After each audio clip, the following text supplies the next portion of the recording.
आशाताई त्यांच्या मुलाच्या ऑफिसच्या बाहेर बसून मुलाची वाट पाहत होत्या.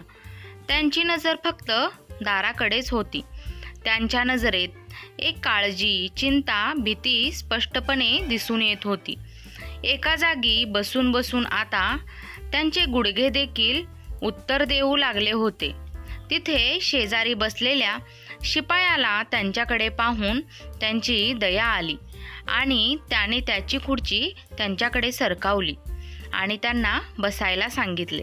तेव्हा आशाताई यांनी त्याचे आभार मानले आणि पाणावलेल्या डोळ्यांनी त्याला मनापासून आशीर्वाद दिला.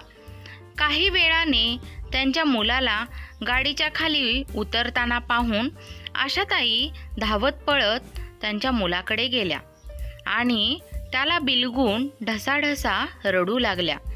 जणू काही त्यांनी इतक्या वेळेपासून दाबून ठेवलेला अश्रूंच्या झऱ्याला पाझरच फुटला होता. पण आईला अशा कपड्यांमध्ये सगळ्या लोकांसमोर बिलगलेली पाहून समीरला खूप अपमानित झाल्यासारखे वाटत होते. त्याने लगेचच आशाताई यांना स्वतःपासून दूर करत सिक्युरिटी गार्डला विचारले, कोण आहे ही म्हातारी आणि इथे काय करत आहे? तो गार्ड म्हणाला की सर, त्या कधीपासून तुमचीच वाट पाहत आहेत. तुमच्यामुळे त्यांची रडून रडून वाईट अवस्था झाली आहे. समीर त्या गार्डवर ओरडत म्हणाला, डोके खराब झाले आहे का तुझं? हे माझं ऑफिस आहे. कुणालाही येण्यासाठी मी इथे धर्मशाळा उघडून ठेवलेली नाही. मी हे ऑफिस भिकाऱ्यांची सेवा करण्यासाठी उघडले आहे का? बाहेर काढ यांना काही पैसे देऊन. कळत नाही कसे निर्लज्जपणे भीक मागण्यासाठी येऊन जातात. आपल्याच मुलाच्या तोंडून आपल्याच विषयी असे शब्द ऐकून त्यांना खूप मोठा धक्काच बसतो. त्या जागेवरच स्तब्ध होऊन त्यांच्या मुलाकडे एकटक बघत राहतात. त्यांच्या डोळ्यातून अश्रूंच्या धारा वाहू लागतात. बाळा, हे तू काय बोलत आहेस? तुझे वडील तिकडे रुग्णालयात जीवन मरणाच्या दारात उभे आहेत. डॉक्टरांनी सांगितले आहे की त्यांच्यासाठी लवकरात लवकर रक्ताचा बंदोबस्त करा. बोलता बोलता आशाताई मुलाच्या पायावर पडून नवऱ्याच्या जीवाची भीक मागू लागल्या आणि ढसाढसा रडू लागल्या. समीरने त्यांचा हात पकडून त्यांना बाजूला सरकावले आणि म्हणाला, तुला काय वाटतंय? वडिलांचा जीव वाचवण्यासाठी मी बेडवर पडू का? मागच्या वेळी मी किती आजारी पडलो होतो माहिती आहे ना? तू निघ, माझ्याजवळ इतका वेळ नाही आणि मी त्या म्हाताऱ्याला माझा एक थेंब रक्तही देणार नाही. आशाताई त्यांचा पदर पसरून मुलाला म्हणाले की फक्त एकदा माझी मदत कर बाळा. मी काहीही करून तुझे हे एक उपकाराची परतफेड करेन आणि तुझे सर्व कर्ज परत करेन. जर तुझ्या रक्तदान केल्याने तुझ्या वडिलांचे प्राण वाचत असतील तर. यापुढे काही बोलायच्या आधीच समीर त्याच्या आईवर जोरात ओरडला, कळत नाही का तुला? भिकाऱ्यासारखी मागेच लागली आहेस माझ्या. इतकं बोलून समीरने 10 रुपयांचे बंडल काढून आईच्या तोंडावर फेकले. हे उचल आणि आता यापेक्षा जास्त अपेक्षा माझ्याकडून तरी ठेवू नकोस. इतकं बोलून समीर तावातावाने त्याच्या आईला झटकून तिथून निघून गेला. हे सर्व काही तिथे उभा असलेला गार्डही पाहत होता. त्याचेही डोळे भरून आले होते. समीर आत जातच होता. तो धावत पळत आशाताई जवळ आल्या आणि त्याच्या हाताला पकडून उभे केले. त्यांना पाणी पाजले आणि विचारले, आई, हा खरंच तुमचा मुलगा आहे का? आशाताई यांनी होकारार्थी मान हलवली. तेव्हा गार्डने संपूर्ण कहाणी विचारली. ती ऐकून तो सुद्धा आतून पूर्ण हादरला. तो आशाताई यांना धीर देत म्हणाला, आई, तुम्ही काळजी करू नका, सगळे काही ठीक होईल. देवावर विश्वास ठेवा. मला सांगा की तुमची काय मदत करू शकतो. बाबांना रक्ताची गरज आहे का? तर त्यांची व्यवस्था होऊन जाईल. इतक्यात समीर त्याच्या मीटिंगला जाण्यासाठी बाहेर निघाला. तर त्याच्या आईला तिथेच बसलेली पाहून त्याने रागातच त्याच्या आईचा हात पकडला आणि तिथून घेऊन जाऊ लागला. त्यावेळी त्याच्या व्यतिरिक्त तिथे अजून कुणीही नव्हते. त्याने विचार केला की कोणी यायच्या आधी आईला इथून बाहेर काढतो. जर आईला इथे कोणी पाहिले आणि तिने तिचे तोंड उघडले तर माझी लाखो रुपयांची डील कॅन्सल होईल. पण त्या गार्डने कसलाही विचार न करता पुढे येऊन त्याच्या बॉस समीरच्या जोरदार कानाखाली वाजवली. आवाज इतका मोठा होता की आत काम करत असलेली सगळी लोक ऑफिसमधून बाहेर आली होती आणि समीरकडे पाहत होती. लाज नाही वाटत स्वतःच्या आईसोबत असं करताना? तो गार्ड त्याच्या बॉसला म्हणाला, तुझी एवढी हिंमत की तू तुझ्या बॉसवर हात उगारला? मी आत्ताच्या आत्ता तुला नोकरीवरून काढून टाकतो. समीर रागाने म्हणाला, अरे, लात मारतो मी तुझ्या नोकरीला. जो स्वतःच्या आई वडिलांचा होऊ शकत नाही तो आमचा काय होणार? आज त्या गार्डची हिंमत पाहून सगळे लोक हैराण झाले होते आणि समीर एका हाताने त्याचा गाल पकडून उभा होता. त्या गार्डने आशाताई यांचा हात पकडला आणि म्हणाला, चला आई इथून. आशाताई सरळ हॉस्पिटलला पोहोचल्या. डॉक्टरांनी त्या गार्डचा रक्तगट चेक केला तर योगायोगाने त्यांचे रक्तगट आशाताई यांच्या नवऱ्याच्या रक्तगटाला मॅच झाले होते. आशाताई समोरच खुर्चीवर बसून त्या गार्डला मनापासून आशीर्वाद देत होत्या. तिच्यासाठी तो देवाचे रूप घेऊन आला होता. आशाताई रक्त दिल्यानंतर त्या गार्डच्या पायावर पडून ढसाढसा रडू लागल्या. गार्डने त्यांना उचलून उभे केले आणि म्हणाला, अहो आई, तुम्ही या गरीब मुलाला पापाचा भागीदार बनवत आहात का? आईचे हे हात नेहमी मुलांना आशीर्वाद देण्यासाठी असायला हवेत. तो गार्ड आशाताई त्यांचे दोन्ही हात त्याच्या डोक्यावर ठेवत म्हणाला, बेटा, आज माझ्यामुळे तुला तुझी नोकरी गमवावी लागली. माझ्याकडे हे थोडे पैसे आहेत, ठेवून घे. तुझ्या मुलांचे काहीतरी भलं होईल. आई, नोकरीबद्दल आपण नंतर विचार करू. आधी इथे बसा. सकाळपासून रडतच आहात. माहिती नाही काही खाल्ले आहे की नाही. मी तुमच्यासाठी काहीतरी खायला घेऊन येतो. आशाताई पाणावलेल्या डोळ्यांनी बस त्याला जाताना पाहत होत्या. एक अनोळखी असूनही आज त्याने किसनजी यांचे प्राण वाचवले होते, तर दुसरीकडे त्यांच्या सख्ख्या मुलाने तिला भिकारी बोलून तिच्या ममतेचा अपमान केला होता. हाच दिवस पाहण्यासाठी त्यांनी मुलाच्या प्रेमापोटी कष्ट मेहनत घेतली होती का? दिवस रात्र एक करून किसनजी यांनी मुलाला शिक्षणासाठी परदेशात पाठवले होते, जेणेकरून त्याने त्याची सर्व स्वप्न पूर्ण करावीत. मुलगा नोकरीला लागून सेटल झाल्यावर आशाताई त्यांच्या आवडीनुसार खूप प्रेमाने उमाला आपल्या घरची सून बनवून घेऊन आली होती. विचार करता करता त्या त्यांच्या भूतकाळातील गोष्टीत हरवल्या. सूनबाई, आता हे घर, या घराची जबाबदारी आता तुझी आहे. आता आम्हाला आमच्या या उतारवयात सुखाने आयुष्य जगायचे आहे. आशाताई त्यांच्या नववधू सुनेला म्हणजेच उमाला म्हणाल्या. उमा आणि समीर दोघेही एकमेकांना बऱ्याच वर्षापासून ओळखत होते. त्यामुळे आशाताई आणि किसनजी यांनी मुलांचा आनंद लक्षात घेऊनच दोघांचे खूप धूमधडाक्यात लग्न लावून दिले. सुरुवातीला सगळे काही सुरळीत चालले होते, पण उमा ही मोठ्या घरची मुलगी असल्यामुळे तिला एकट्याने राहण्याची सवय होती. तिला एकांतात राहायला आवडत होते. सासू सासऱ्यांनी तिला काही काम सांगितलं की तिच्या तळपायाची आग मस्तकात जात होती.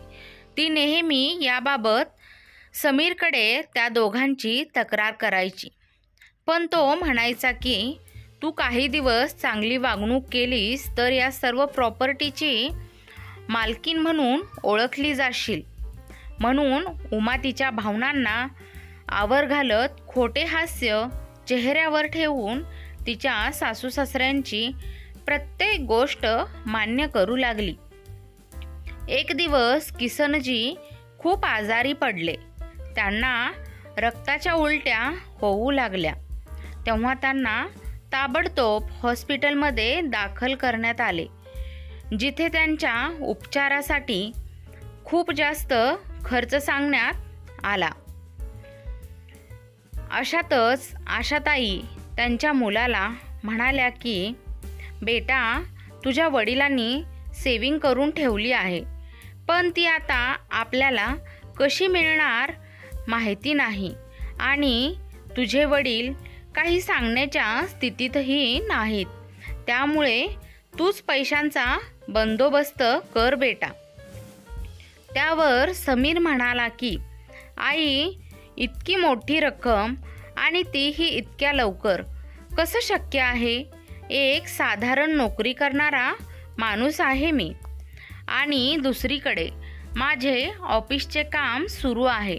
मग इतक्या लवकरात लवकर इतकी मोठी रक्कम मी कुठून आणि कसा जमा करू शकतो?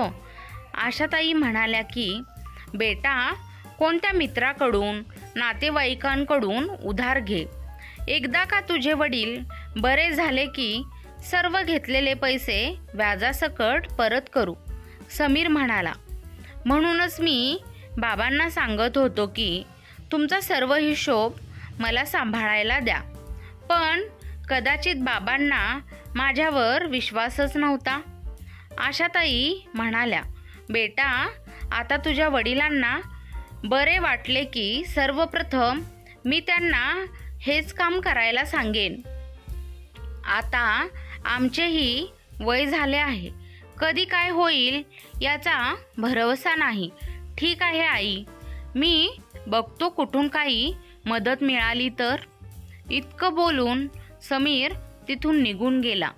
थोड्या वेळाने समीर येऊन त्याच्या आईला म्हणाला, आई, पैशांचा बंदोबस्त झाला आहे, पण त्याला 1 महिन्याच्या आत पैसे परत करावे लागतील, नाहीतर माझ्या शब्दाला काही अर्थ राहणार नाही. हो बेटा, एकदा तुझे वडील बरे झाले की आपण सर्वात आधी हे घेतलेले खर्च परत करूयात. इतकं बोलून आशाताई किसनजींजवळ निघून गेल्या. तर इकडे उमा समीरला एका बाजूला घेऊन म्हणाली की हे काय, इतकी मोठी रक्कम तुम्ही कुठून जमा केली? हे आपलेच तर पैसे आहेत ना? हो हो, आपलेच पैसे आहेत, पण काही मोठे मोठे मिळवण्यासाठी असे छोटे छोटे तुकडे फेकावेच लागतात. त्यावर उमा जरा तावातावातच म्हणाली, एक तर तुम्ही मला न विचारता आपले पैसे दिलेत आणि वर असे कोड्यात बोलत आहात. मला तर काहीच समजत नाहीये तुम्ही काय. मला जरा सविस्तरपणे सगळे सांगाल का? समीर शांतपणे म्हणाला, आता मी बाबांसाठी इतकं कर्ज घेतले आहे म्हटल्यावर आई ते कर्ज आधी परत करणार, शिवाय बाबांची सर्व खाती माझ्याकडे सुपूर्द करणार. कारण आता त्यांच्या मनात तब्येतीविषयी नेहमीच भीती राहणार. आपल्याला आपले पैसेही परत मिळतील आणि बाबांची संपूर्ण संपत्तीही. मग मी लवकरच माझ्या ऑफिसचा मालक होईल. त्यानंतर काही दिवसातच किसनजी डिस्चार्ज घेऊन घरी परत येतात. तेव्हा आशाताई सर्वप्रथम संपत्तीची कागदपत्रे समीरच्या नावे करण्यासाठी किसनजी यांना सांगतात. पण असे करण्यास किसनजी नकार देतात. अरे, आपल्या म्हातारपणी हीच संपत्तीच आपला आधार आहे. शिवाय जे काही आहे आपलं आहे आणि ते आपण गेल्यानंतर समीरचंच तर आहे. मग त्याला ते आज मिळो किंवा उद्या, त्याने काय फरक पडतो? त्यावर आशाताई त्यांना सांगतात की हो, तुमचेही म्हणणे बरोबर आहे, पण आता त्याने पैसे जमा केले आहेत. देव ना करो, पण जर समजा तुमची तब्येत पुन्हा खराब झाली आणि पुन्हा हॉस्पिटलमध्ये जावे लागले आणि पैशांची गरज भासली तर पुन्हा कुणाकडे हात पसरणार? आणि जर ऐन वेळेस पैशाचा बंदोबस्त झाला नाही तर उगाच अनर्थ व्हायला नको. आता किसनजी हाच विचार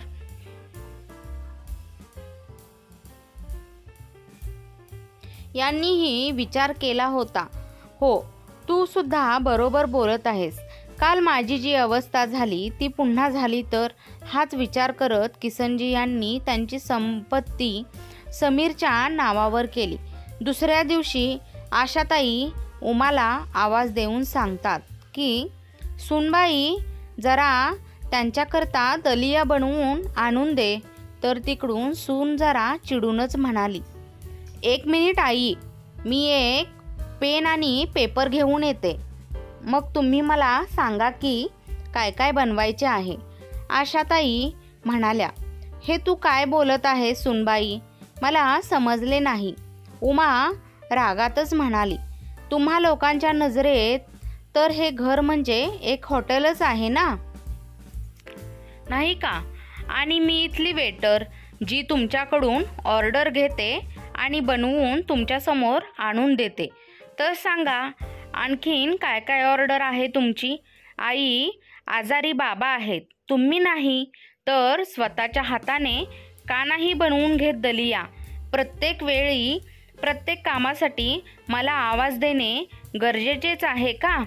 इतके बोलून उमा तेथून तावातावाने निघून गेली. बिचारी पूर्ण दिवस घरातील कामे करून थकून जात असणार, म्हणूनच अशी बोलली असणार. तुम्ही टेन्शन घेऊ नका, मी तिला चांगलीच ओळखते. आता जसा तिचा राग शांत होईल तशी माझ्याकडे येऊन माझी माफी मागणार. चला, मी तुमच्यासाठी छान दलिया बनवून घेऊन येते. मनात चाललेला गोंधळ लपवत आशाताई हसत म्हणाल्या आणि किचनमध्ये निघून गेल्या. दुसऱ्या दिवशी आशाताई किसनजींना म्हणाल्या, आज तुमच्यासाठी काय बनवायचे याचा विचार करत होते. आता मी रोज तुमच्या आवडीनुसार खायला बनवीन. सुनेला सकाळपासून घरात बरीच कामे करायचे असतात. उगाच काय त्या बिचारीला पुन्हा पुन्हा त्रास द्यायचा. बोला, काय खाणार आज? आशाताई काही नाही बोलल्या तरी किसनजींना सगळं समजलं होतं. कालच्या दठावल्यानंतर तिला आपल्या सुनेकडून पुन्हा अपमानित व्हायचे नव्हते, म्हणूनच ती आजपासूनच स्वतःच जेवण बनवायचे सांगत आहे. किसनजी म्हणाले, तू जे बनवशील ते खाईन मी. आशाताई उठल्या आणि स्वयंपाकघरात गेल्या. पण हे काही किचनला कुलूप लावले होते. आजपर्यंत कधीच किचनला कुलूप लावलेले नव्हते. पण मग आज हे सगळं असा विचार करून आशाताई उमाला आवाज देऊ लागल्या. काय झालं आई? एवढं काय ओरडताय? उमा रागातच ओरडत म्हणाली. आशाताई म्हणाल्या, सूनबाई, हे काय किचनला कुलूप? आजपर्यंत या घरात किचन किंवा पूजा कक्षाला कधीही कुलूप लावलेले नाही. हो, कारण या घरात 2 भुकेले प्राणी राहू लागले आहेत, ज्यांना सतत भूक लागते. आता आमच्या घरात कुबेरांचा खजिना तर नाही, जो त्यांच्या 5 वेळच्या जेवणाचा भार उचलू शकेल. त्यामुळे आम्हाला कुलूप लावावे लागले. उमा नेल पॉलिश सुकवत म्हणाली. सूनबाई, तू आम्हाला भुकेला प्राणी म्हणालीस का? आशाताई हळूच म्हणाल्या. आता तुम्ही एवढ्याही भोळ्या नाही की माझे शब्द तुम्हाला समजू शकणार नाही. तुमच्या भुकेला मी कंटाळले आहे. आतापासून तुम्ही दोघे काय खाणार आणि किती खाणार यावर मी बारीक लक्ष ठेवेन. तुम्हा दोघांना जेवण कधी आणि किती मिळेल हेही मी ठरवीन. उमा असे बोलताच आशाताईंना राग अनावर झाला. आम्हाला प्राणी म्हणण्या इतकी हिम्मत कशी झाली तुझी? वर तू आमच्या खाण्यापिण्याचा हिशोब ठेवणार? हे माझे घर आहे आणि आम्ही इतकेही गरीब नाही की आम्ही अन्न अर्धवट खाऊ किंवा मोजून खाऊ. येऊ दे समीरला घरी. जेव्हा त्याला कळेल की तू अशी वागली आहेस आमच्यासोबत, तेव्हा तोच तुला धडा शिकवेल. उमा म्हणाली, होय, जणू काही त्यांना हे माहितीच नाही आणि तुम्ही लोकही असेच म्हणाल ते त्यांनाही ठाऊकच होतं. म्हणूनच त्यांनी आधीच हे सर्व त्यांच्या नावावर केले आहे. आता तुम्ही लोक आमच्या आश्रित आहात आणि आई, आता या घरात तुम्हा दोघांना फुकट भाकरी मिळणार नाही. बाबा तर आजारी आहेत, पण तुम्ही तरी ठीक आहात ना? म्हणून घरातील सर्व कामे तुम्ही करायची आहेत. नाहीतरी तुम्हा दोघांना घरातून बाहेर काढायला मला जास्त वेळ लागणार नाही. विचार करा. आशाताई गुपचूप रिकाम्या हाताने आपल्या खोलीत परतल्या तर किसनजी थरथरत्या आवाजात म्हणाले, पाहिलेस ना, म्हणूनच मी सर्व संपत्ती समीरच्या नावे करत नव्हतो. पण तो इतक्या खालच्या पातळीवर जाईल असा विचारही कधी केला नव्हता. आता कर या वयात घरातील कामे, नाहीतरी या घराचे मालक आपल्याला घराबाहेर काढतील. आशाताई मोठ्याने म्हणाल्या, मला वाटते की ती खूप खोटे बोलत आहे.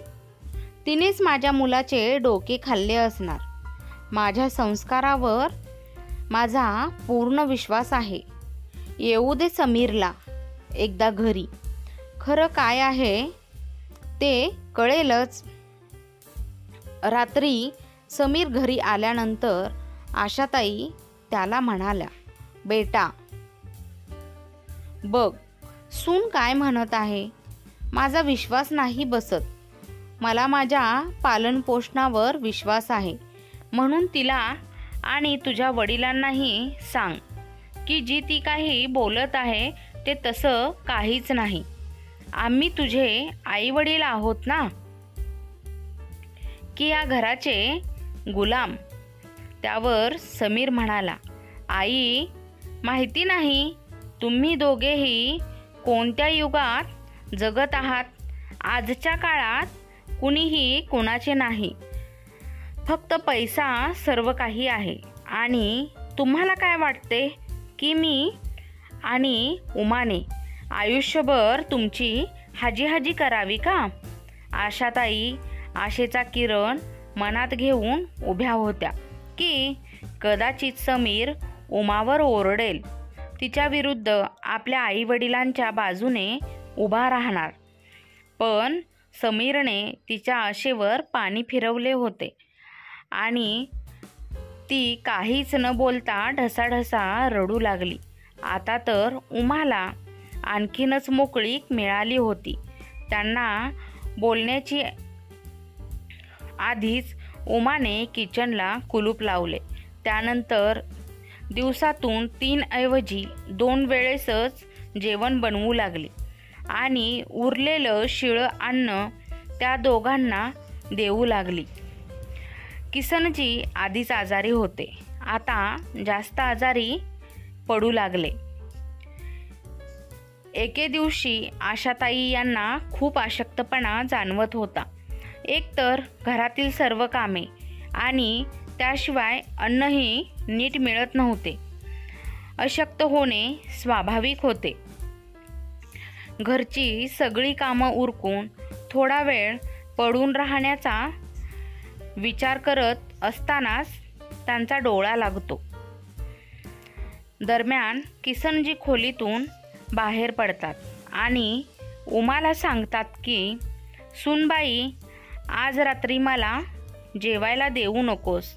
त्याऐवजी तू तुझ्या सासूला पोट भरून जेवण दे.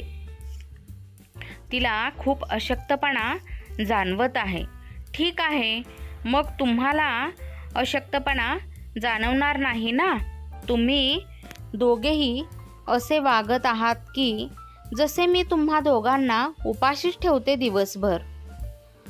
तर काय काम तरी करू शकत नाही, फक्त खायला हवे आहे या दोघांना, उमा रागातच म्हणाली.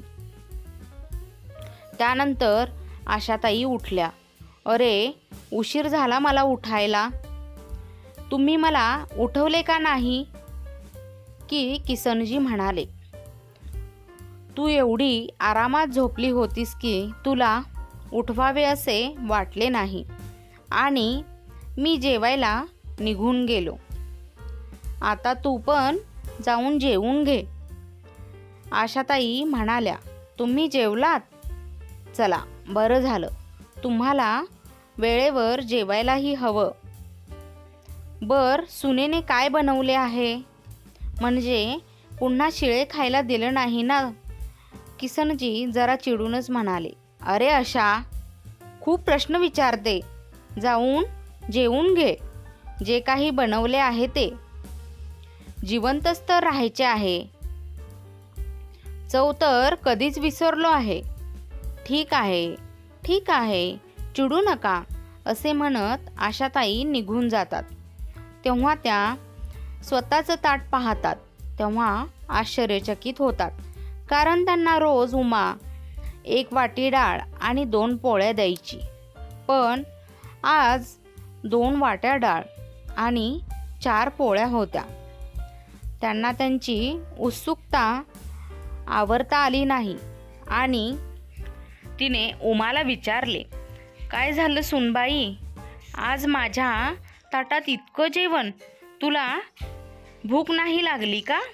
त्यावर उमा म्हणाली. जास्त बोलू नका आणि जे मिळालं आहे ते खा, नाहीतरी हेही मिळणार नाही. त्यांना भूक लागलेली होती म्हणून त्यांनी पुढे सुनेला काहीही न विचारता पटकन जेवून घेतले. मग त्यांनी भांडी वगैरे धुवून त्यांच्या खोलीत झोपायला निघून गेल्या. आज पोटभर जेवल्याची गोष्ट त्यांना किसनजी यांना सांगायचे होते, पण त्या खोलीत गेल्या तोवर किसनजी झोपले होते. सकाळी सांगेन असा विचार करत आशाताई पण झोपी गेल्या.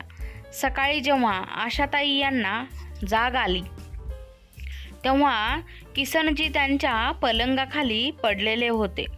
त्यांच्या तोंडातून खूप रक्त वाहत होते. आशाताई यांनी आपल्या मुलाच्या हातापाया पडून हात जोडून त्यांना हॉस्पिटलमध्ये दाखल केले. तेव्हा मुलगा त्यांच्या वडिलांना सरकारी हॉस्पिटलमध्ये सोडून परत आला. डॉक्टरांनी आशाताई यांना ताबडतोब रक्ताची व्यवस्था करण्यास सांगितले. परंतु बऱ्याच ठिकाणी भटकूनही त्यांना कुठेच रक्त मिळाले नाही. तेव्हा त्या मुलाच्या ऑफिसमध्ये पोहोचल्या, जिथे त्यांना भिकारी बोलून हाकलून देण्यात आले होते. इतक्यात आई काहीतरी खाऊन घ्या, तो गार्ड आशाताई यांना चहा बिस्किट देत म्हणाला.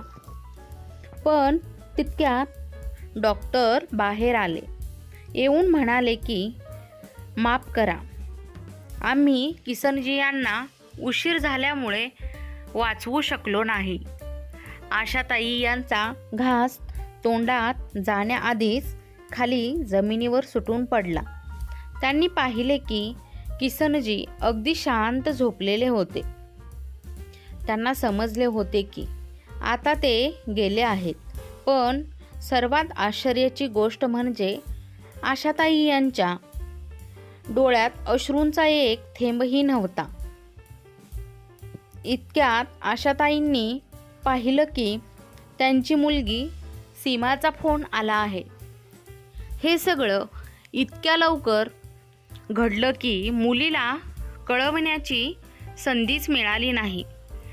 1 तासाच्या आत त्यांचं संपूर्ण जग संपलं होतं. आशाताईंनी फोन उचलून सांगितले की बेटा, तुझ्या वडिलांना शांती मिळाली. ते माझ्या आधी गेले, हे बरं झालं. नाहीतर एकटेच राहिले असते तर मी मेल्यानंतरही मला शांती मिळाली नसती. हॅलो आई, हे तू काय बोलत आहेस? बाबासुद्धा काल रात्री मला खूप काही सांगत होते आणि पुन्हा पुन्हा हेच बोलत होते की आईची काळजी घे. काय झालं आई? सीमा तिकडून फोनवर बोलत होती. पण आता आशाताई निशब्द होऊन खाली बसल्या होत्या. त्या रडतही नव्हत्या आणि कुणासोबत बोलतही नव्हत्या. बातमी कळाल्यानंतर समीरही हॉस्पिटलला पोहोचला. तेव्हा पाहिले की बाबा आता राहिले नाहीत आणि आई त्यांच्याजवळ मूर्ती बनून बसले आहे. तो गार्डही आशाताई यांच्याकडे हैराण होऊन पाहत होता. पण आशाताई जागेवरच स्तब्ध होऊन बसल्या होत्या. संध्याकाळपर्यंत किसनजी यांच्यावर अंतिम विधीही पूर्ण झाली होती. पण त्यांची मुलगी परदेशात राहत असल्याकारणाने ती अजूनही पोहोचलेली नव्हती. त्या गार्डने आशाताई यांना सहानुभूती दिली आणि पाणावलेल्या डोळ्यांनी संध्याकाळी त्याच्या घरी निघून गेला. आशाताई किसनजीशिवाय दगडासारखी झाली होती. दुसऱ्या दिवशी उमा म्हणाली, ऐका, सीमा उद्या येणार आहे. जर तिला कळलं की बाबांना आपल्यामुळेच जीव गमवावा लागला आहे तर ती काय करेल माहिती नाही. यावर समीर घाबरतच म्हणाला की तिला कोण सांगणार?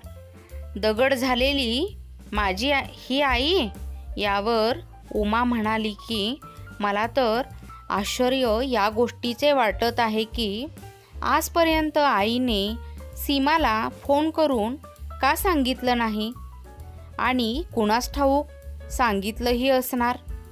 तेव्हा समीर म्हणाला की तू सीमाला ओळखत नाहीस का? जर तिला हे सर्व आधी कळाले असते तर ती खूप आधी इथे आली असती. उमा म्हणाली, मी काय म्हणते, तुमच्या वडिलांचे आधीच निधन झाले आहे आणि आता या वेड्या म्हातारीला त्यांच्याकडे पाठवून सर्व समस्या संपवूनच टाकू. मग सीमाची किंवा इतर कोणाचीही भीती राहणार नाही. सगळ्यांना हे सांगू की वडिलांच्या निधनाच्या शॉकमध्येच तीही आम्हाला सोडून निघून गेली आणि म्हणूनच उमाने खिरीमध्ये विष मिसळले आणि तिच्या सासूला खायला घेऊन आली. पण तिला कुठे माहीत होतं की सीमा उद्या येणार असल्याचे सांगून आजच घरी आली होती. कारण तिला आपल्या घराची सगळी परिस्थिती स्वतःच्या डोळ्यांनी बघायचे होते. तिच्या वडिलांनी तिला घराच्या चावीचा एक सेट दिला होता. कारण ती परदेशात राहते आणि घरी कोणी नसेल तरीही ती हवी तेव्हा येऊ शकते. पण तिला कुठे माहिती होते की ही चावी एक दिवस आपल्याच घराची हेरागिरी करण्यासाठी वापरावी लागेल. सीमाला तिच्या कठीण काळात त्यांनी ही चावी दिली होती, पण स्वतःच्या कठीण काळात कधीच तिला सांगितलं नाही. जेव्हा उमा आशाताई यांना खीर खाऊ घालणार होती तेव्हा सीमा त्यांच्या घरातच लपून बसली होती. कारण तिने तिचा भाऊ आणि वहिनीने जे काही बोलले होते तेच तिने सर्व ऐकून सर्व रेकॉर्ड केलं होतं. तिने उमाच्या जोरात एक गालावर चापट मारली. तुझी हिम्मत कशी झाली माझ्या वडिलांचा जीव घेण्याची? आता तुला माझ्या आईलाही ठार मारायचे आहे. नंदेला तिथे आलेले पाहून दोघांच्याही पायाखालची जमीनच सरकली. काय झालं वहिनी? मला इथे असे पाहून हैराण झालात का? त्या दिवशी वडिलांनी मला फोनवर सर्व काही सांगितले होते आणि मला तुमचा खूप रागही आला होता. वाटलं की आत्ताच्या आत्ता तुमच्या दोघांची चांगलीच खबर घ्यावी. पण मला वाटले की तुम्हाला रंगेहात पकडावे लागेल. त्यानंतरच मी तुमच्यावर कायदेशीर कारवाई करू शकेन. वडिलांशी बोलूनच मी निघाली होती इथे येण्यासाठी, पण काही तांत्रिक कामामुळे मला पप्पांच्या कार्यक्रमालाही उपस्थित राहता आले नाही. पण आज तुम्ही लोक आईचीही विल्हेवाट लावण्याच्या बोलण्यात गुंग असताना मी गुपचूप घरात शिरले. मला एकच खंत असेल की आई बाबांनी मला हे सर्व आधी का सांगितले नाही. नाहीतर आज आई आणि वडीलसुद्धा हयात असते. तोपर्यंत पोलीसही तेथे पोहोचले. या पापी लोकांना घेऊन जा साहेब. त्यांनी प्रथम माझ्या आई वडिलांची संपूर्ण मालमत्ता फसवणुकीने हिसकावून घेतली. नंतर माझ्या वडिलांना उपाशी ठेवले आणि आता ते माझ्या आईला विष देऊन मारणार होते. याचा हा पुरावा आहे. पोलीस आणि सीमाचे हे रूप पाहून ते दोघेही भीतीने थरथर कापू लागले होते आणि आशाताई यांच्या पायावर पडून माफी मागू लागले.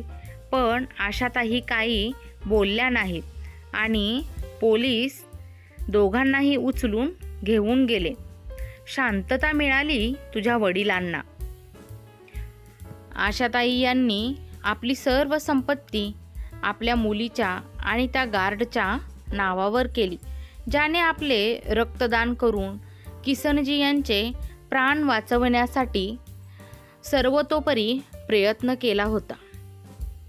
पण नशिबाने त्यांची साथ दिली नाही आणि ते हे जग सोडून निघून गेले आणि सीमा तिच्या आईला सोबत घेऊन परदेशात रवाना झाली.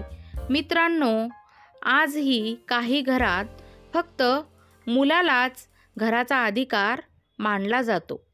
मुलींना नेहमीच परके धन मानले जाते.